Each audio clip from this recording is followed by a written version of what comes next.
I am only me, and I know naught about what it's all about. I deliberately know naught. I know nothing. I was teaching at Augusta College, which is now Augusta University, and like a naive rookie, I began talking to this class for the first time, saying, well, I know nothing about ceramics. They were alarmed and startled. And these were, young folks, and I should have maybe adopted the commanding, magisterial posture. Je suis le professeur, non? I know, I am the pontiff. What I want to say is that after being in the business of making art for all these years, I am convinced that certain things are not possible. I could show you a painting, I could show you a drawing, but I cannot show you a work of art. I can show you a lithograph or a bronze sculpture, but whether that object is a work of art or not, the minute you phrase the question, a different kind of investigation begins. And but fortunately, in the business of producing this stuff, the business of making the object, these controversies which are still alive in fine art departments all over the world and in museums, these problems and questions which are still alive, they don't seem to matter. You go into the street and you produce this drawing, you make this drawing, you chase after this particular thing. And these chases, these searches can be described. But what I think the artist cannot do is to explain. I could not explain. It is said that people need experience to art. People need to be educated.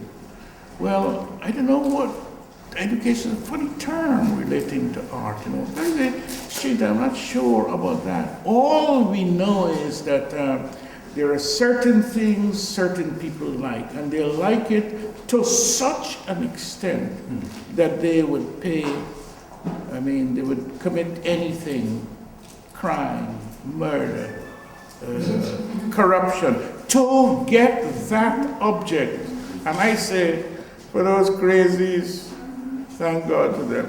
Because those crazies, they are our audience.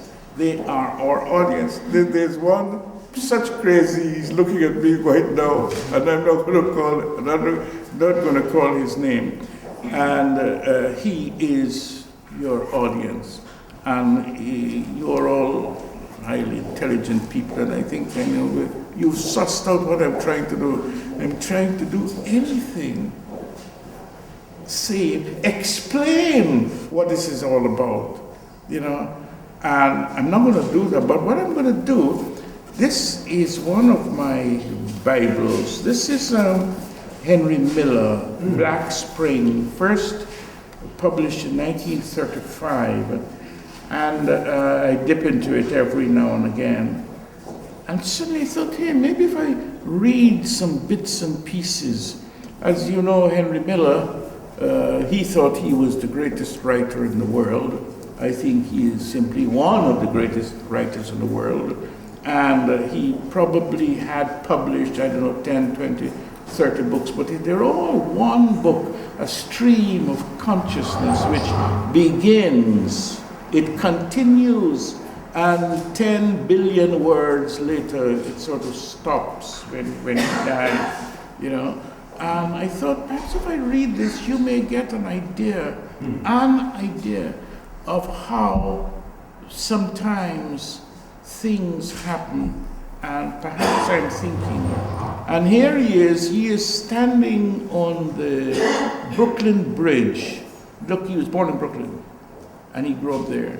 And he's standing on the Brooklyn Bridge looking at the river. And he says, all the changing tides and weather that passed over the river are in my blood. One passes imperceptibly from one scene, one age, one life to another. Suddenly, walking down the street, be it real or be it a dream, one realizes for the first time that the years have flown, that all this has passed forever and will live on only in memory. And then the memory turns inward with a strange, clutching brilliance, and one goes over those scenes and incidents perpetually in dream and reverie. Suddenly, but always with terrific insistence and always with terrific accuracy, these memories intrude, rise up like ghosts. Henceforward we walk split into myriad fragments, like an insect with 100 feet, a centipede with soft stirring feet that drinks in the atmosphere. In youth, we were whole, and the terror and pain of the world penetrated us through and through. And then comes a time when all seems to be reversed. We live in the mind, in ideas, in fragments. We no longer drink in the wild outer music of the streets. We remember only, like a monomaniac that picks up the thread over and over and spews it out according to some obsessive logarithmic pattern. One walks round and round in a circular cage to the roll of drum fire. The theater burns and the actors go on mouthing their lines. The bladder bursts, the teeth fall out. But the wailing of the clown is like the sound, the noise of dandruff falling.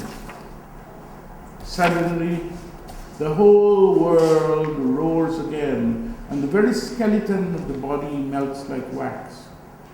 Such a day it may be when you first remember Dostoevsky. And it goes on and on and on. But I thought that there is something there about memory being absorbed. And here, there's a lot of stuff there that's associated with memory, but the association is not a direct, concrete association, because these are not illustrations. So that this is not an illustration of whatever the name may be. But this here drawing, we lived in a street that those of you who visited Guyana, Georgetown, Guyana used to be owned by the Dutch. And all the entire coast was designed by the Dutch. In fact, my theory is that the people who designed Georgetown in that grid pattern are exactly the same people who designed Manhattan, because Manhattan, as you know, was owned by the Dutch, and Guyana was owned by the British, and there was a switchover. You know, the usual power play in which the weak are eaten by the strong. You know, mankind does that. Anyway, the street we lived in used to be a canal, and later on the canal was filled in, and all these fig trees were planted, and these fig trees, a special kind of fig, I don't know the name, but it's like a sort of a young banyan tree, you know, with roots all over the place. And I grew up seeing these trees. So every day I would walk along and there are these trees, and the trunk would come up like this. You know, it would come up like this. But not only the trees, but Guyana is, again talking about memory, and the things you remember, and the things you forget that you remember, and the things you don't remember at all until many, many years later, as he said, suddenly you remember Dostoevsky. Suddenly you remember, oh yeah, that object there, oh yes.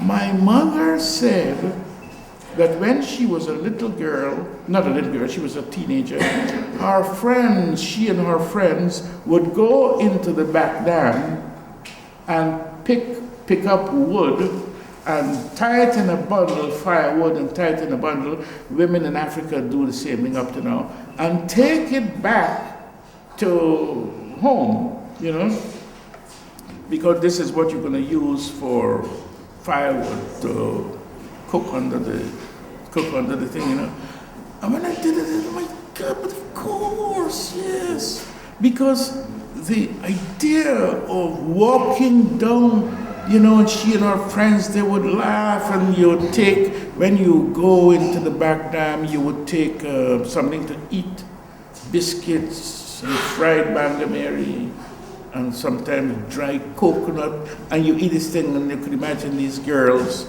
they are unmarried, the world is full of rainbows, the problems with men have not yet begun to discolor the horizon, and they're young, and they're laughing, and they're happy, but they've got to take back this stuff, so it's sort of all of this stuff.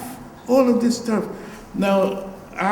when I did that sculpture, I didn't set out to do that.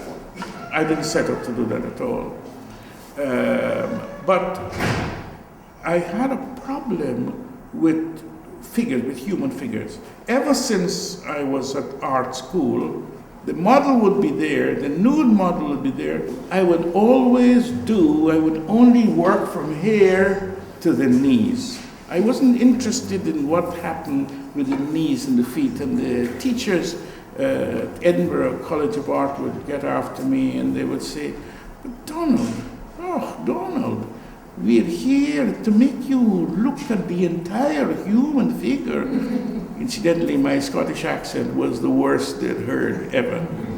And I always did from there, they said, no, you must at least make a statement of the whole figure, the head, even if you do a little sketch of the head, so you can present the entire figure on this page. And when you do that, then, we know you like this, they intern this part here, which if it's a female, she's got this belly skin, and she's got these breasts, and this stuff, And this is what I was interested in. But when you start to make sculpture now, what's going to happen to the figure from here to there? I cut off there, and I cut off there, and I cut off there, and it was never satisfying. This convention was never satisfying. I would cut it off here, and then eventually I decided, yes, well, that's wrong, I'm going to add feet. So I got to get involved with feet, and I got to get involved with toes, which I hated to do. But I look at my wife's feet, and she's got bunions. She's got bunions, and the figure isn't hers, but the bunions are, and I managed to get away with that. Well, what are you going to do with hair? I think I've done one female figure with fingers, one with fingers and arms. But when the instant that I put that bunch of firewood on top of the figure, suddenly the design works. The design works. And I thought, yes. So I cut off here, and stuck this down, and that's why there. Incidentally, somebody asked about this figure. As a young man, a very young man, I was maybe 10 years old, 9 years old, but as a person, a member of the species. Your maturity begins the minute you start to walk, and you start to walk, you get bigger and bigger and bigger, you recognize, that, hey, that's another person there, And if that person is sister, then that sister is different from brother. And you grow up and up with this burgeoning awareness. Well, this woman, she was our neighbor, and every year she produced a different baby. She was always pregnant. She was always pregnant. And what was going through my mind was not the mechanics of conception, because I was too young to understand that part of this, what Balzac called this alchemical and Kabbalistic operation. All I knew that, as we're saying, she barely get big. She produced it every year, and she was very short, and she had this bouncy figure, and this sort of woman. I mean, you were to sort of insult her or to offend her, you would have to look out for your skin, because she would come up. She was a good mother. But this bouncy figure, man, and one day I was in my studio doing this figure, I said, oh my God, that's neighbor Ruby. That is neighbor Ruby. And of course, I never saw her with her clothes off. It didn't work in that way. So that is neighbor Ruby, with my wife's my wife's toes and feet and body.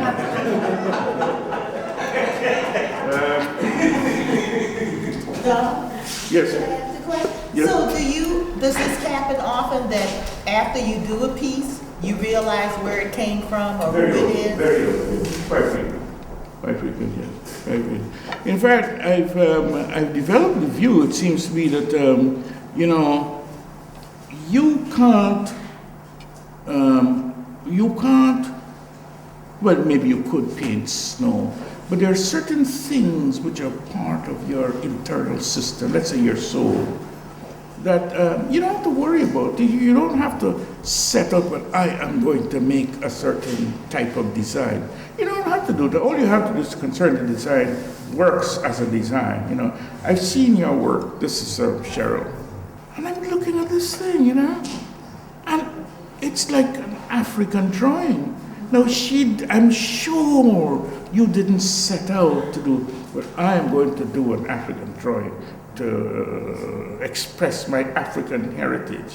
When the Queen of England is talking somewhere, she doesn't go around saying, I am the Queen of England.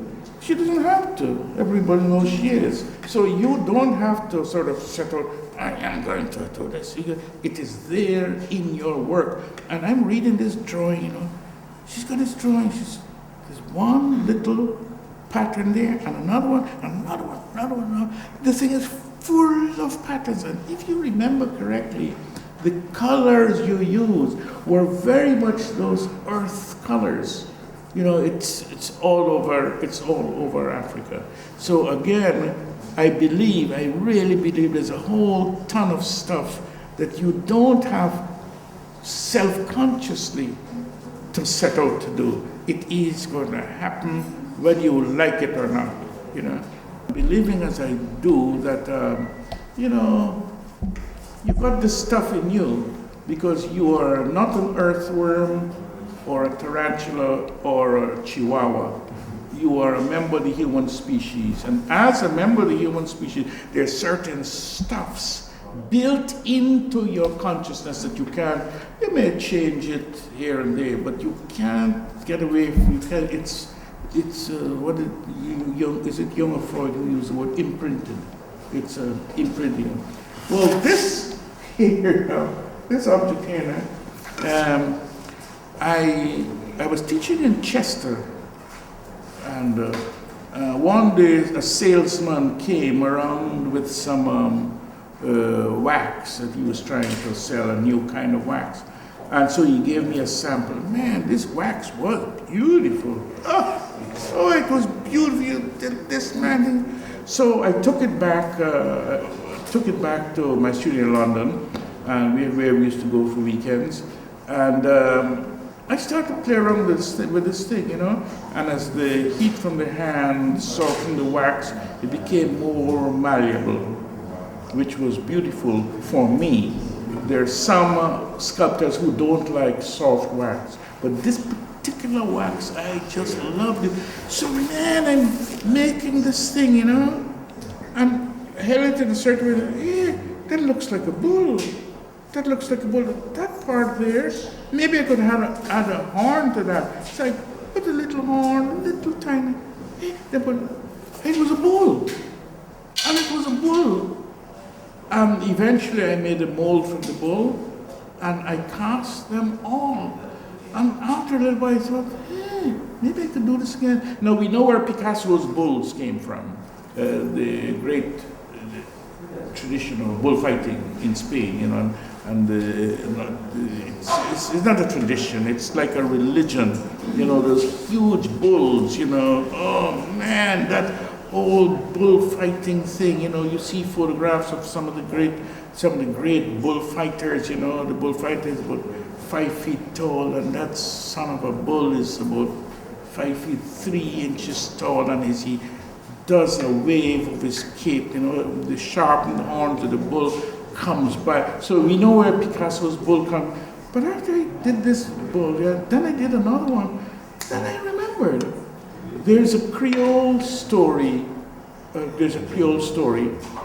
which a bull appears, and it's something that all Guyanese know. You go to school, you heard this story, and the name of the story is How the Agouti Lost Its Tail. Now, don't ask me why this story the bull stuck in my head. Don't ask why.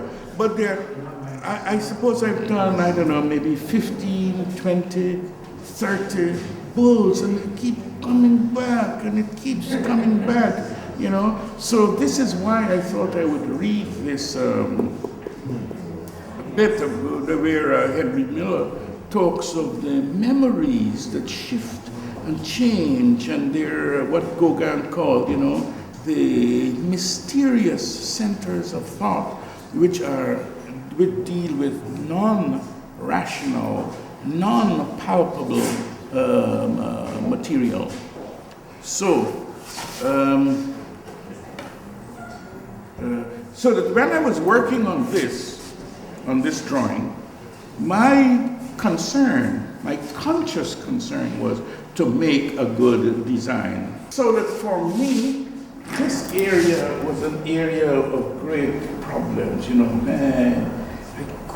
I couldn't solve that area at all, and when I tried, because I started out with this area here, where the dark lines are very strong and very graphic. They've got a sort of graphic power there, these lines here, which I wanted to keep, you know, but I couldn't. I got involved in this area, and in this area, these white lines for me don't have the strength, but it's a different kind of thing, you know, and I kept thinking, you know, maybe if I make these lines there more geometric, more architectural, they're stronger, they'll be sturdier, you know, but man, I couldn't design it after time. You get bored, leave the damn thing on the gun, you know, what do you want to do, you know? The same thing with this drawing. You notice that central area, which is very dark. I could not harness the white, because the more you work on it, the more the pastel, the black pastel, piles up. You got to pile up on its straw, and then the whole thing. Then eventually, you give up and go on to something else. The drawing at the end, which is called The Last Judgment of Hernando Cortez. Again, you know, Cortez is something that we all, if you belong to the West Indies, you come from the West Indies, Cortez is one of these images, one of these icons that invest your head, you know, and it's not, you can't predict, you know, how Cortez inhabits your head or my head. With you, you may be a writer and it comes out in a certain way in poetry. But for me, I don't know, suddenly this thing started, it's Cortez, end of story. You know, and that was it. So I'm not concerned to make sure that Cortez is there, except that I had to go looking for a helmet. And the gun, well, I had to find a gun. And there's a bull on the right-hand side. There's a bull on the right-hand side. Oh, the fishes keep appearing, you know, and I don't know why they appear. I don't know why they appear. But this object there, not only this object, there's a tiger which appears somewhere. Oh yeah, it's there. A tiger or a leopard. And it appears there, and I've done some other drawings, and we detail it. Now, tigers, as you know, only exist in India. There are some Asiatic tigers. There's a Siberian tiger.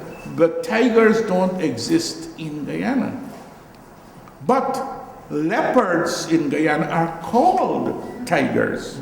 And I think they're called tigers because when you call something a tiger, you're really saying it's fierce, it's badass stuff.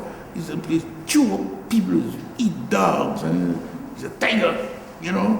Like I know this woman, you know, I heard my mother teasing her about this man's husband, you know, and they were calling this man a tiger, you know, and I was a little small boy. I said, I wonder what she mean, calls your husband a tiger, you know. Well, I didn't know.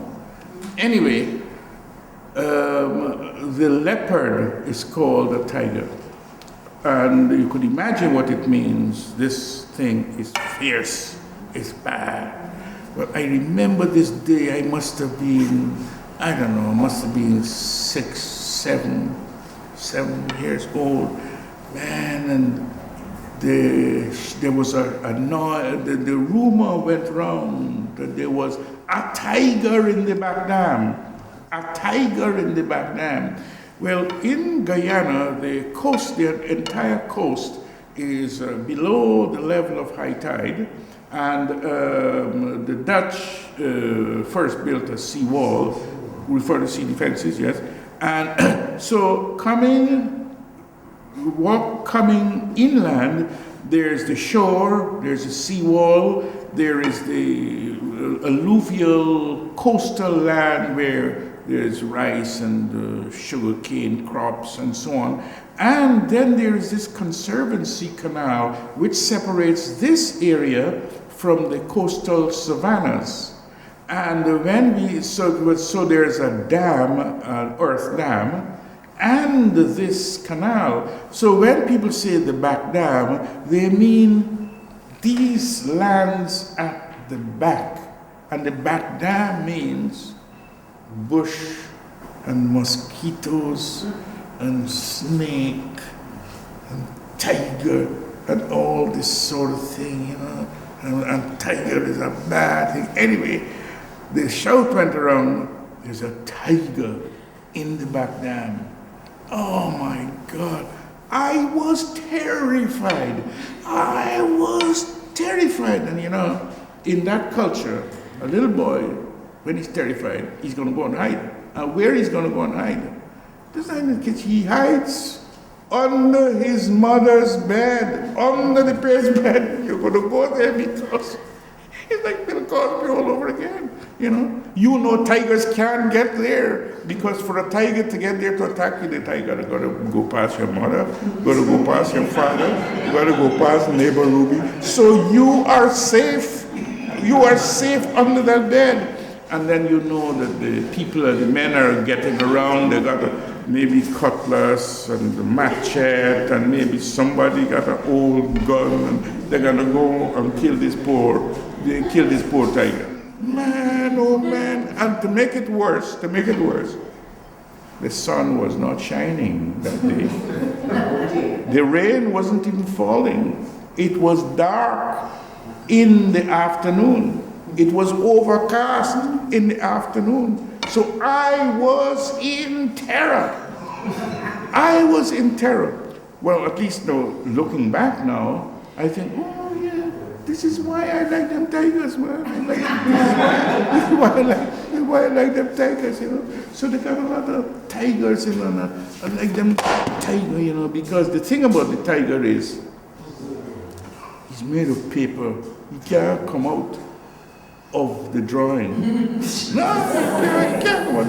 He get locked up there, man. You know, he get locked up there. I'd like to know, on top of the pots, you have either feathers or you have like fur.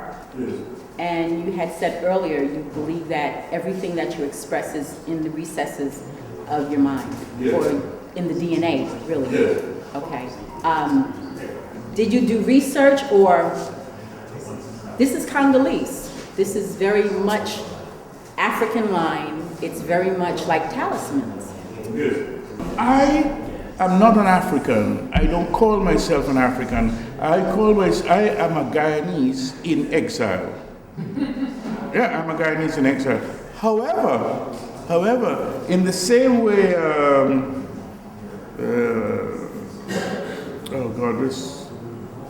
there are people, English people today, who got Scottish ancestry, who've got Russian ancestry. I have African ancestry, if you want, but I have African DNA.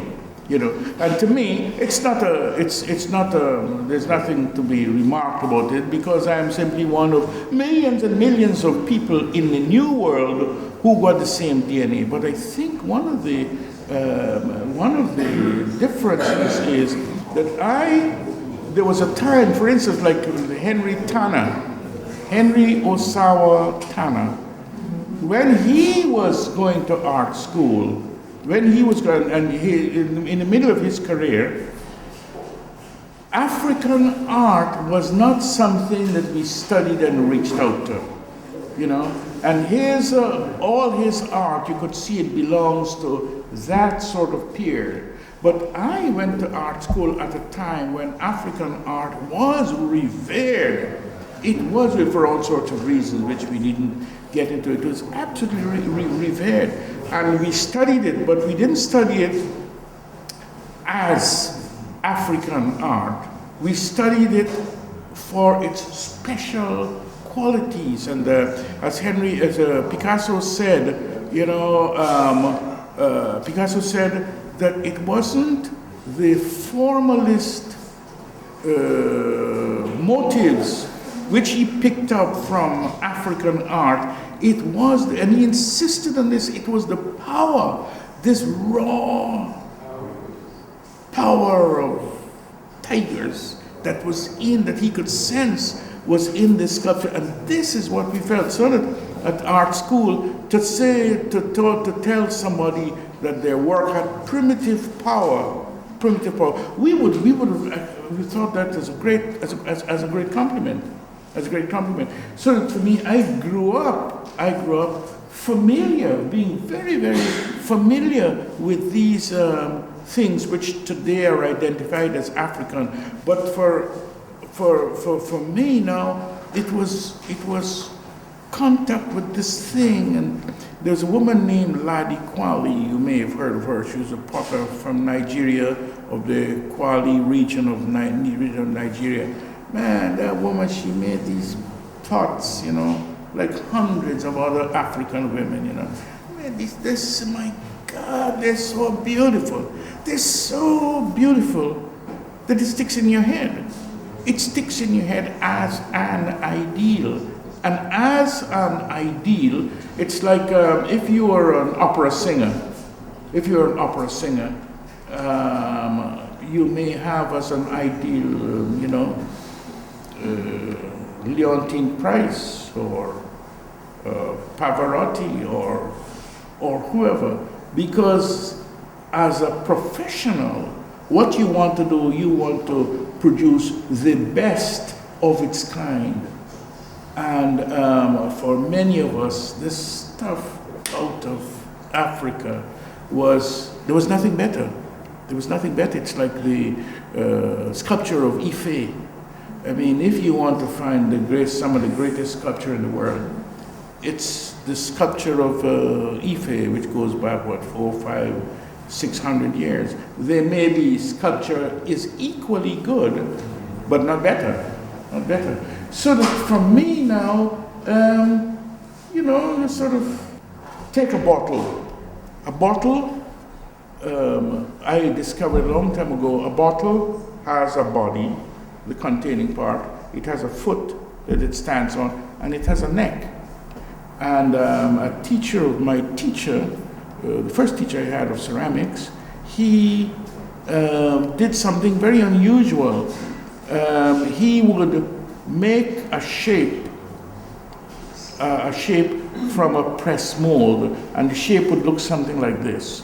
You know, that sort of shape, which is a dish. But then he'd get two of these, and he'd join them together like this, and that would be an opening there, you see? Well, the minute you do that, you are denying the ceramic object its right to be a vessel, and you're heading into a completely different area. Call it sculpture if you want. And he was our mentor, and we moved away from ceramics as vessels.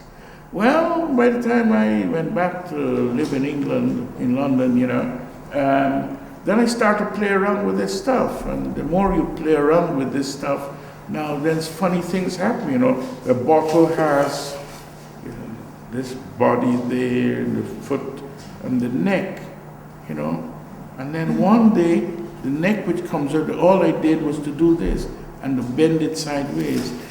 Instantly, almost instantly, like electing a new president, the whole landscape inside my head changed. So that those spots you see inside there were the result of the disruption of the disruption of this notion of vessel simply by doing that. So now you've got this thing that's doing this, then it becomes very much like an animal. You've got this thing coming up there, and you chop this in two and join it together, and then, hey, you get a new thing. And then I did something very bad. In those days, it was very wrong to do. It's quite common today. I mixed other materials with clay. Oh my God. I mean, I took some work to the craft center. This woman who I made an appointment to meet because I wanted to be on the craft register, she looked at this stuff and she was angry. She was angry. What the hell are you doing? This isn't pottery. And she was quite right. It was pottery. But of course, today, these taboos have disappeared. They've disappeared completely. So those now is those things there is sort of pushing those taboos as far as possible. In fact, I had one fairly good reception because I used to think, I'm talking about the 70s in London, which is a long time ago. And I used to use the term ceramics with other materials to describe this. And a man named Donald Bowen, who was director of the Commonwealth Institute Art Gallery, he changed it around and he began to use the term mixed media ceramics, which I preferred, much better. Well, today it's quite common to see people using different materials, but in those days, I'm talking about 71, 72, 73, 74, it was not only rare, but very, very strange indeed. So this is chuck a little piece there, you know, you try something there and you splash it and voila, c'est fini.